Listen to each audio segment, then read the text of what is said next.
Okay, so untuk tajuk hari ini adalah keunikan amalan demokrasi berparlimen di negara kita. Okay, tajuk ni maksud dia cerita tentang pemerintahan di negara kita ini adalah unik berbanding negara-negara yang lain. Okay, kenapa?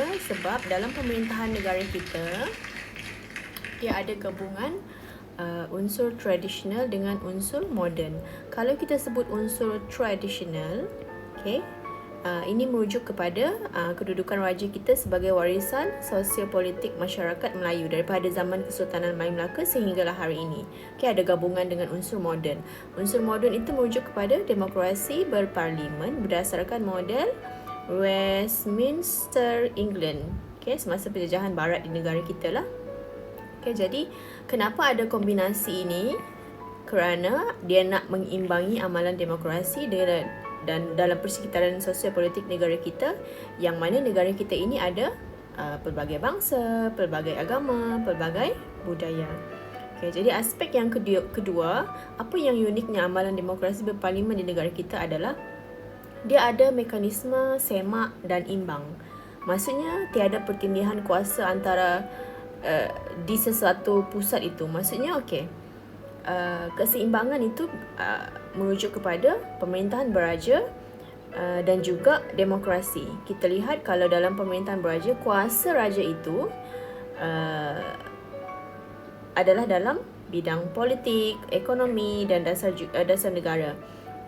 Kemudian raja itu dia mampu meredakan konflik kalau ada berlaku konflik dalam demokrasi. Contohnya pertikaian parti politik yang pelbagai ideologi dan juga perselisihan antara kaum.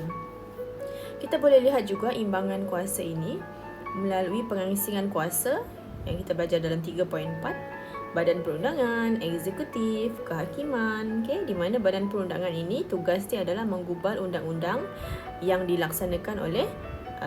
dilaksanakan oleh badan eksekutif. Jadi kalau ada konflik kalau ada kekeliruan jadi mereka boleh selesaikan melalui institusi badan kehakiman.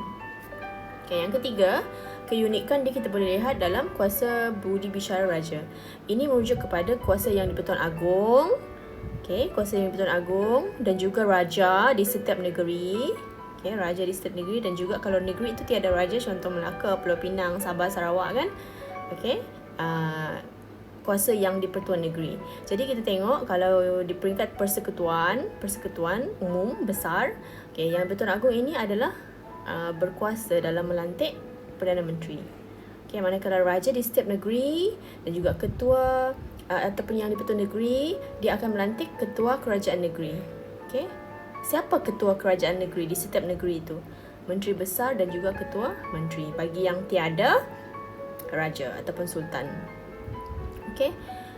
Seterusnya yang di-Pertuan Agong juga dia ada kuasa berbicara untuk tak memperkenankan permintaan pembubaran parlimen.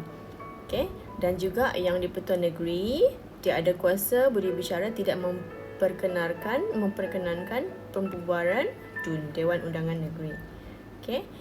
Yang keempat, kerjasama politik. Apa yang kita tengok keunikan dalam pentadbiran negara kita? Negara kita ini ada pelbagai jenis parti politik kan? Tengok kat sini kan, banyak kan? Kerana kita ini adalah pelbagai kaum. Pelbagai kaum. Jadi kerjasama politik ini melibatkan antara pelbagai kaum ini. Kita boleh lihat contoh Barisan Nasional dan juga Pakatan Harapan yang mana memenangi pilihan raya masing-masing pada tahun yang dinyatakan. Kenapa mereka ini dianggap unik? Kerana gabungan ini membolehkan parti yang menang dalam pilihan raya akan membentuk kerajaan dan juga berkongsi kuasa dalam pemerintahan negara kita. Itulah dipanggil demokrasi berparlimen.